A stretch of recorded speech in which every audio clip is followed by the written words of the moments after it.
राम राम जी। क्या आप भी एसएससी जीडी की तैयारी कर रहे हैं? क्या आप भी एसएससी जीडी का रिजल्ट का वेट कर रहे हैं? तो हो जाओ तैयार, क्योंकि सबसे बड़ा अपडेट निकल कर आ रहा है। एसएससी जीडी का रिजल्ट 31 मई से पहले आ जाएगा। अगर आपने फिजिकल की तैयारी नहीं की है तो फिजिकल की तैयारी स्टार्ट कर दें, क्योंकि मैं आपको बता देता हूँ, अगर एसएससी जीडी का रिजल्ट अगर 31 मई से पहले आ चुका है तो आपको 20 ही दिन मिलेंगे फिजिकल के लाने, और अगर इतने में नहीं हो पाएगा तो अभी से तैयारी स्टार्ट कर दें। अगर बहुत बच्चे पूछते हैं सर हम कितने नंबर पर दौड़ना स्टार्ट कर दें, तो मैं आपको बताता हूँ। पहले अगर एसएससी जीडी की जो लिस्ट गई थी फर्स्ट रनिंग के लाने बुलाया था तो 117 से गई थी।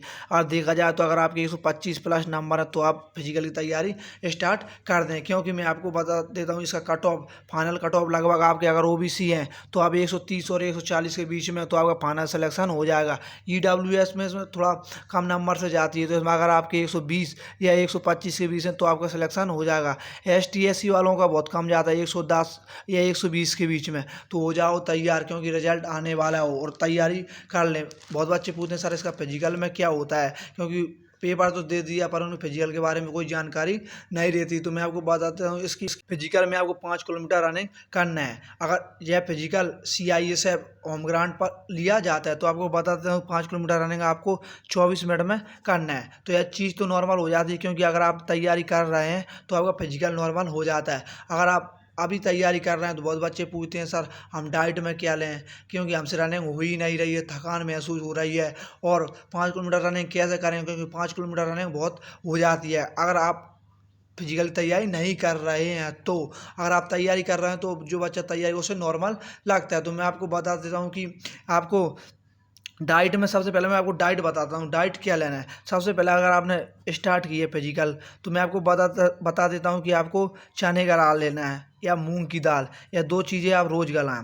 इसके बाद केले ले लें। केले खाना बहुत ज़रूरी होता है, जिससे हमें जल्दी हीट या ऊर्जा दे देता है, जिससे हमारी सबसे शानदार रनिंग आने लगती है। तो इसी प्रकार आपको यह चीज़ लेना है। या आप ग्लूकोज बहुत ज़रूरी होता है, क्योंकि आपको पता है गर्मी कितनी तेज़ पड़ रही है। इलेक्ट्रो पाउडर बहुत ज़रूरी है, क्योंकि यह तुरंत ऊर्जा दे देते हो, हमारी सबसे शानदार रनिंग आ जाती है। बहुत बच्चे पूछते हैं सर रनिंग से हमारा सन पेन आ जाता है तो उसे किस प्रकार दूर करें। सन पेन आने का सबसे एक तरीका, अगर आप शुरू में रनिंग कर रहे हो तो इससे सन पेन आ गया, क्योंकि आप जब फास्ट स्पीड रनिंग कर लेते हो तो सन पेन आ जाते हैं। कि हम किस तरीके रनिंग करते हैं मैं आपको बता देता हूँ। अगर आप शुरू में रनिंग कर रहे हैं तो सबसे पहले 2-4 दिन तो ग्राउंड पर घूमें या पैदल चलें या थोड़ा वार्म अप काटें, क्योंकि हम भी इसी तरीके से रनिंग करते हैं। क्योंकि जब ग्राउंड पर पहुंच जाते हैं तो स्लो रनिंग करते हैं, इसके बाद फास्ट रनिंग करते हैं। तो आप भी करें। सन पेन का एक ही तरीका है दूर करने का, आप रोज़ स्ट्रेचिंग करें।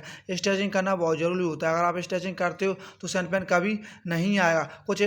कुछ स्ट्रेचिंग होती हैं जो मैंने एक वीडियो में बताया है, आप उस वीडियो को देख लें, जिससे आपका सन पेन सही हो जाएगा। क्योंकि हम रोज़ इसी तरीके से वर्कआउट करते हैं। वर्कआउट के बाद हम एक्सरसाइज लगाते हैं। एक्सरसाइज कुछ महत्वपूर्ण होती हैं जो रोज़ लगाना पड़ता है। बच्चे पूछते हैं सर रिजल्ट इतना लेट क्यों हो रहा है, तो मैं आपको बता देता हूँ रिजल्ट इसलिए लेट हो रहा है क्योंकि कोई कंपनी फिजिकल कराना ही नहीं चाहती। क्योंकि पहले फिजिकल CISF लेती थी, लेकिन अब की बार CISF ने मना कर दिया, इसलिए CISF अभी फिजिकल पर ध्यान नहीं दे रही है। इसलिए फिजिकल थोड़ा 20 दिन तो आपको फिजिकल में मिलेंगे, क्योंकि रिजल्ट तो आने वाला ही है। और एक बात और हो चुकी थी, क्योंकि आपको पता होगा 30 मार्च को री एग्ज़ाम था, इसलिए फिजिकल या रिजल्ट लेट हो रहा है। तो अब फिजिकल आने वाला है।